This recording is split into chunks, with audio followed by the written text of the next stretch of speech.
اسلام کو مختلف مشکلات اور چیلنج کا سامنا ہے۔ جو میرے پاک نبی صلی اللہ علیہ وسلم سے دین متین آیا، جو شریعت آئی، اس کو مسخ کر کے رکھ دیا گیا ہے۔ عقائد کے لحاظ سے خرابی پیدا ہو گئی ہے۔ تصوف، صوفیہ، بیت کو مرشد کیسا ہونا چاہیے، یہ سب خرابیاں پیدا ہو گئی۔ الجھنیں اتنی ہیں کہ سلجھنے کا نام نہیں لیتی۔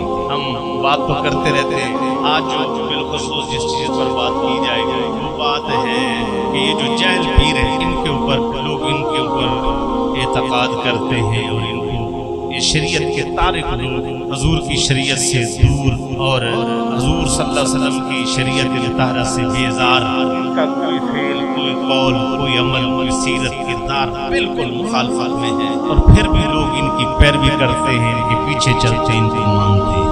حدیث پاک میں ہے اور بخاری اور مسلم کی حدیث پاک ہے، من احدث فی امرنا ھذا ما لیس منہ فہو رد، جس بندے نے ایسی بات کی جس کا تعلق قرآن اور حدیث سے نہیں ہے، فہو رد، اٹھا کے پھینک دو، اس کا دین اسلام سے کوئی تعلق نہیں۔ وما آتاکم الرسول فخذوہ وما نہاکم عنہ فانتہوا، جو میری سرکار آپ کو جو چیز دے وہ لے لو، وما نہاکم عنہ فانتہوا، جس سے روک دے اس سے روک دے۔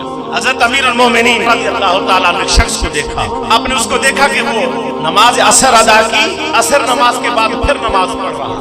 نماز پڑھنا ثواب ہے، سجدہ کس کو کر رہا تھا؟ سجدہ اللہ کو کر رہا ہے، نماز اللہ کی پڑھ رہا ہے، کھڑا مسجد کے اندر ہے، سر پہ بھی اس کے امامہ ہے، منہ پہ داڑھی بھی ہے، اور حضرت مولا علی کے دیدار کرنے والا بھی ہے۔ صحابی نہیں ہے تو تابعی تو ضروری ہے، اتنا بلند درجہ رکھنے والا بندہ ہے۔ حضرت مولا علی نے جب اس کو دیکھا کہ نماز عصر ہو چکی، اس نے پڑھی ہے، پھر نماز پڑھ رہا، آپ نے اس کو فرمایا کہ کیا کر رہا ہے؟ اس نے یہ لفظ کہے، کیا امیر المومنین، اے امیر المومنین، انی عالم، میں جانتا ہوں کہ میں کیا کر رہا ہوں، ان اللہ لا يعذب ولا الصلاۃ، اللہ نماز پڑھنے پر عذاب نہیں دیتا، میں نماز پڑھ رہا ہوں۔ آپ نے اس کو کیا جواب دیا؟ جواب سنیں، آپ نے فرمایا اللہ رب العزت تجھے کیسے پکڑے گا؟ فرمایا تم نے کیا کیا؟ آپ نے فرمایا اللہ اکبر، ان اللہ يعذبک بہ لمخالفتک الرسول، اللہ تجھے عذاب دے گا، اس کی وجہ یہ ہے کہ تو نے لمخالفتک الرسول ہی، تم نے میرے پاک نبی کا طریقہ چھوڑا ہوا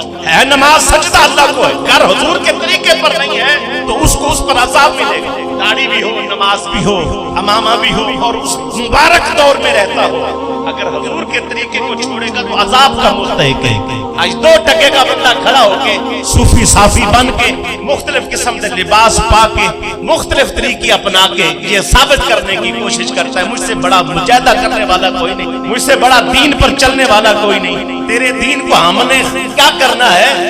تیرے منہ پہ تیرا دین مارتے ہیں جو تو لیے پھرتا ہے۔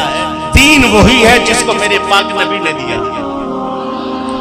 آج مسجد آنا دا دل نہیں کرتا، گڈیاں چ عورتاں چ بیٹھ کے پیر دباندے نے، پھر کہندے نے جنہ پیتیاں تے رب نال گلاں کیتیاں، بھنگی چرسی افینیاں حرامی، 2 نمبر بیٹھ کے عورتوں سے چسکے لیتے اور بیٹھتے ان کے پاس، اور پھر بغیرتی کرتے ہوئے جو ہے پھر ساتھ یہ کہتے کہ ہم معرفت کے جام پی چکے ہیں۔ یاد رکھ لو زندگی میں ہمارے لیے کوئی شخصیت نہیں، کوئی معتبر نہیں، جس کا تعلق حضور کی ذات کے ساتھ ہے، ہم اس کے غلام ہیں۔ جس کو پیر مانتے ہو، جس کو پیر مانتے ہو، ان کے حوالے لے کے آئے، سارا دن قوالیاں گانیاں تے نال بکواساں کر دیا سی معرفت کے جام پہ۔ غنیت الطالبین، حضور غوث پاک رضی اللہ تعالیٰ نے اس میں لکھا ہو، میں حوالے لے کے بیٹھ ریکارڈ بھی کرا رہا ہوں، چڑھاؤں گا اس کو، دیکھنا بار بار جا کے سنانا، کسی میں دم ہے تو آئے ملنگوں میں۔ حضور غوث پاک نے فرمایا المزامیر الشیطان، یہ سارے باجے قوالی حرام ہے، شیطانی عمل ہے۔ وہ کیسے لوگ ہیں جو پاک نبی کو اپنا محبوب بھی مانے، سرکار بھی مانے، آقا بھی مانے، اور ساری زندگی حضور کی مخالفت کرے، اور ہم لوگ چپ کر کے ان کو پیر بھی مانے۔